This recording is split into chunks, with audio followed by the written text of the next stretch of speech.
Power switch natin dito sa main. Tapos on natin.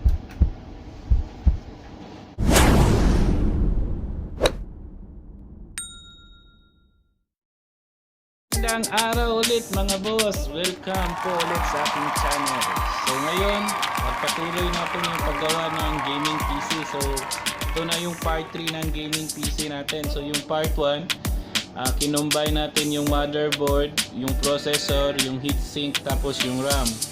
So sa part 2 naman, pinasok na natin sa casing. So yung motherboard nilagay natin sa casing, tapos yung power supply natin at saka yung primary at secondary hard disk natin. So ngayon, itatry natin kung gagana ba. So sa ngayon guys, ang gamit ko yung sa HDMI lang. Kasi wala akong cable sa yung sa DVI to VGA. So yung gamit kong monitor, yung TV ko lang. So try natin. So kailangan natin ng power supply para sa PC natin. So lagay natin yung power supply. So siguraduhin natin naka-off muna siya. Tapos lagay natin yung power supply.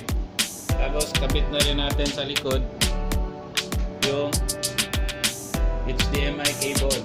So para maano lang natin yung display guys, ma-set up natin siya. So kabit natin tong HDMI.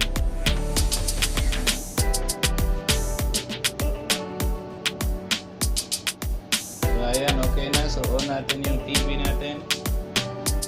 So sa likod guys, ito kinabit ko na rin yung sa mouse sa keyboard. Tapos yan, yung HDMI cable. Tapos yung power supply nasa baba. Tapos ito na yung itsura niya guys, na natapos natin. Power switch natin dito sa main. Tapos on natin. So ayan, gumana. So sana okay. So okay naman siya guys. Kita nyo sa monitor natin yan, yung magazine logo. So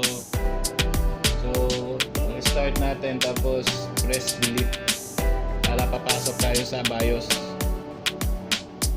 Yan. So ito na yung BIOS natin. Kita nyo, ito na siya guys. So andyan yung CPU speed, AMD Ryzen 5 24G with Radeon Vega graphics. Memory is 8192 MB or 8 GB. So nandyan din yung BIOS niya. So yung BIOS niya is April 23, 2018 pa. So kailangan natin i-update. So dito guys, dito makikita specification. Dito yung sa CPU, memory. Ito yung sa memory speed. So ito yung capacity, 8 GB. Ito yung voltage niya. Tapos ito yung frequency. Tapos sa fan info, ito yung sa fan natin sa CPU fan. So ito.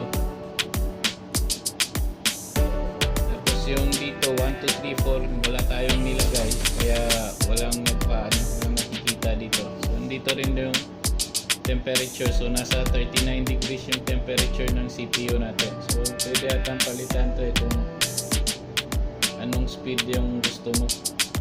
So ito pala yung mouse natin guys. So yan yung design niya.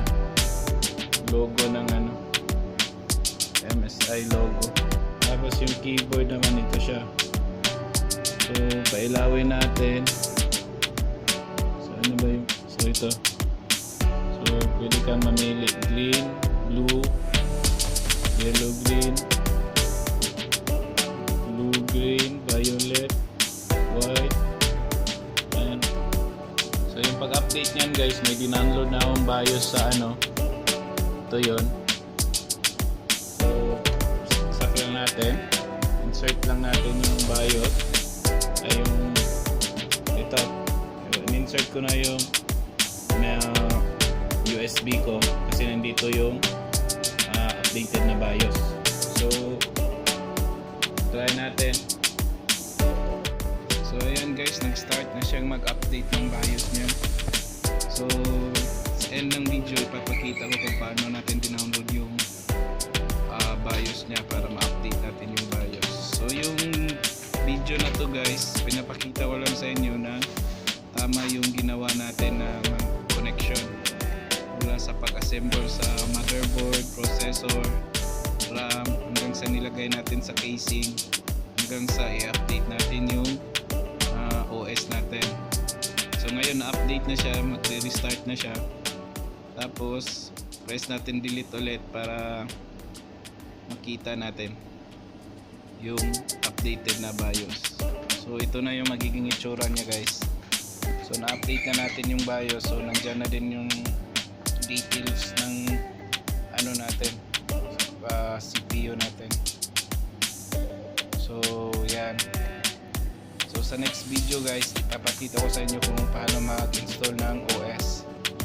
So sa pag-download naman ng ano guys, ito gawin natin. Punta lang tayo sa Google Chrome. Tapos search natin yung model number ng motherboard MSI X470 Gaming Plus BIOS Update. So click lang natin yung BIOS Update. Tapos yan, support. Ito yung website ng MSI. Tapos download.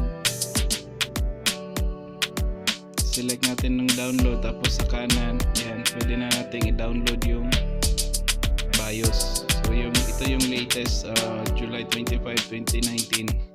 So yan, tapos makikita mo yan sa lower left mo. Yun yung download. So open lang natin yung folder.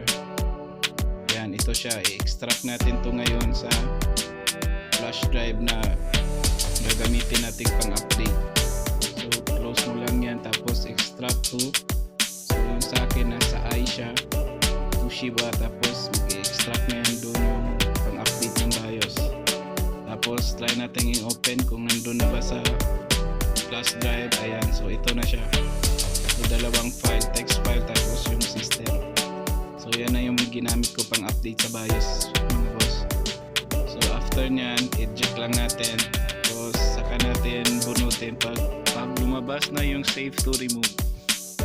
So para sa next video natin guys, itatry natin yung sa DBI kung gagana pa talaga yung GPU kahit isang RAM lang yung nilagay natin. So thank you for watching guys. Mga bago, don't forget to subscribe, like, and share nyo na rin para malaman ng iba paano gumawa ng PC.